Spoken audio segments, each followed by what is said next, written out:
Happy New Year, Discovery Mountain listeners and families. Miss Jean here.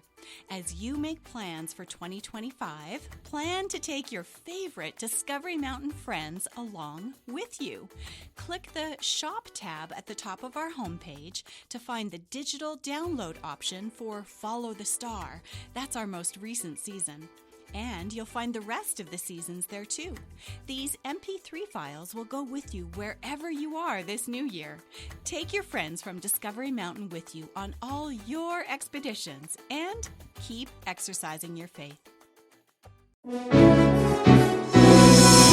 Hi everyone, Miss Jean here. Welcome back to another mini adventure. Today, Lily Davis isn't playing in her room or watching YouTube or even fighting with her twin brother Luke. That's because she rode her bike to one of her favorite places in Discovery Mountain. Can you guess where that is?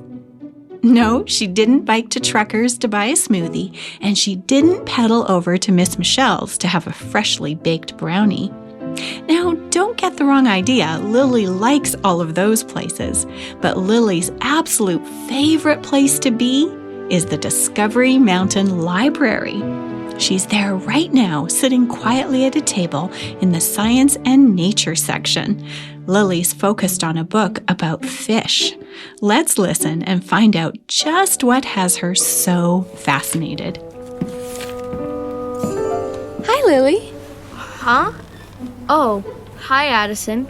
You've been quiet for so long, I almost forgot you were here. Elsie must have helped you find a really interesting book. Oh, yes. Elsie is the best library cat I've ever met. She brought me right to the Science and Nature section, like she knew exactly what I was looking for.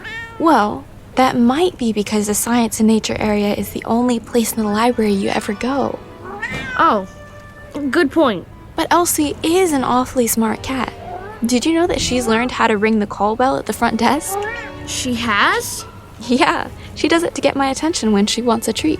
That is smart. So, what book did our smart kitty show you today? It's called All About Tropical Fish. I've been trying to talk my mom into letting me get an aquarium, but I figured I should do some research first. An aquarium? I thought you already had one. Didn't you check out a book about how to set up an aquarium a few weeks ago? Yeah, I did. That was for a 10-gallon aquarium I have set up in my bedroom.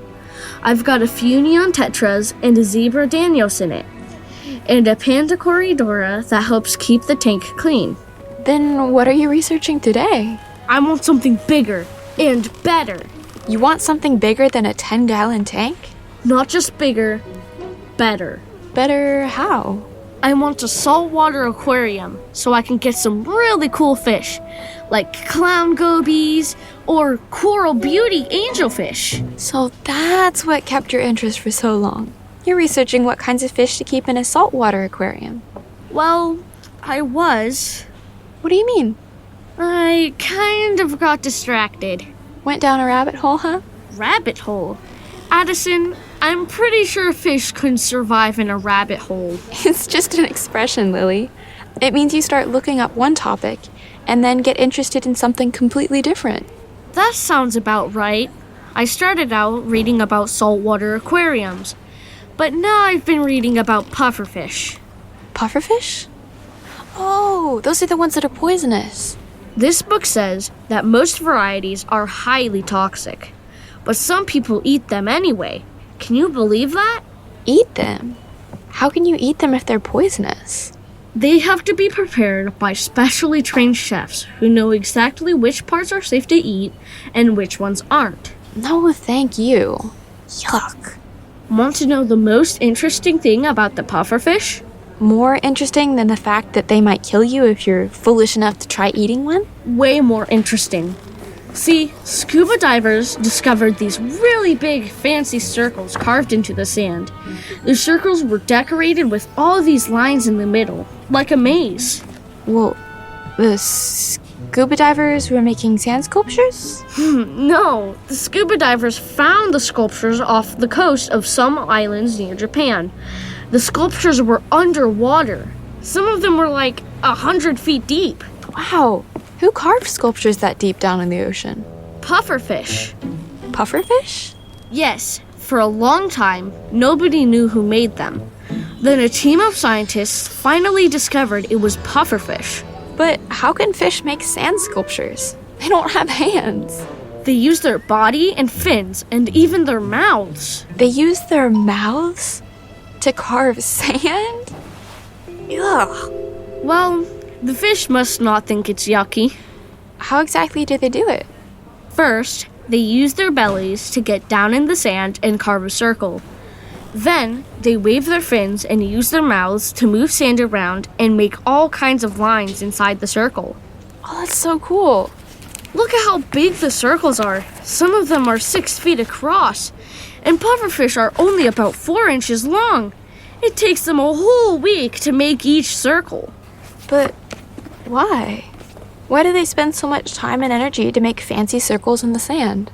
The circles are nests, and it's just the boy pufferfish who make them. They go through all that trouble just to attract girlfish. And now it's my turn to say, yuck.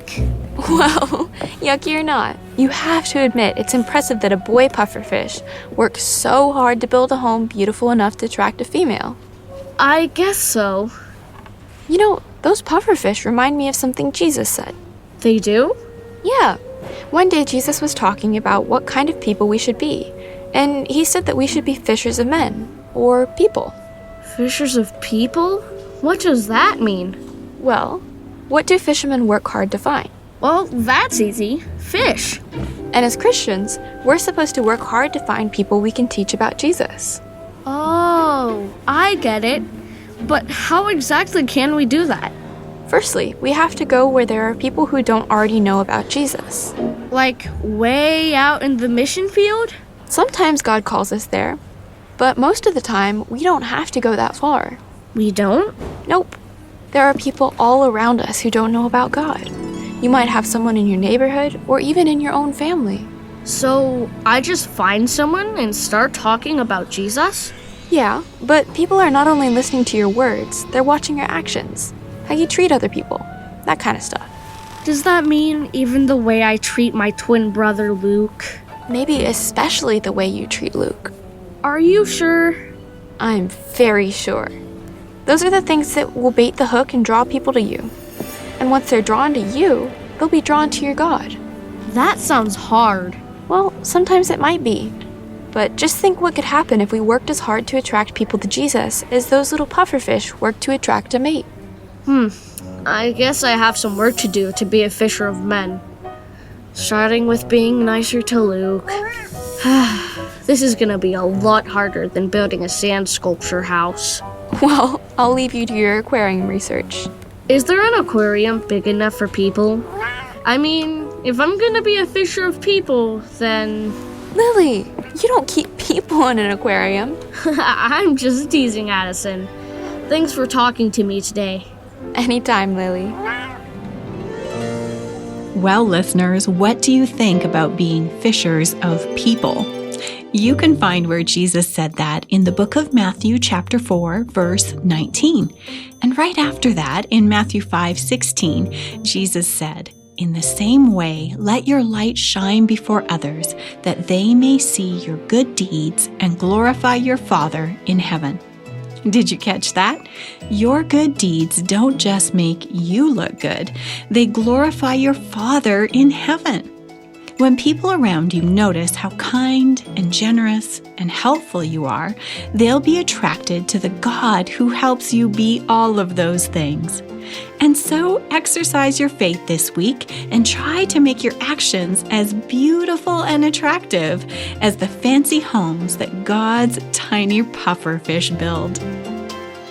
I'm Miss Jean, and you've been listening to a mini adventure in Discovery Mountain, where the air is clear enough to hear your imagination, and where every day is an exercise in faith.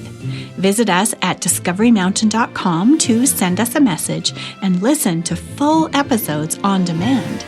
Discovery Mountain is a production of The Voice of Prophecy. Lily's Big Catch was written by Janice Nelson.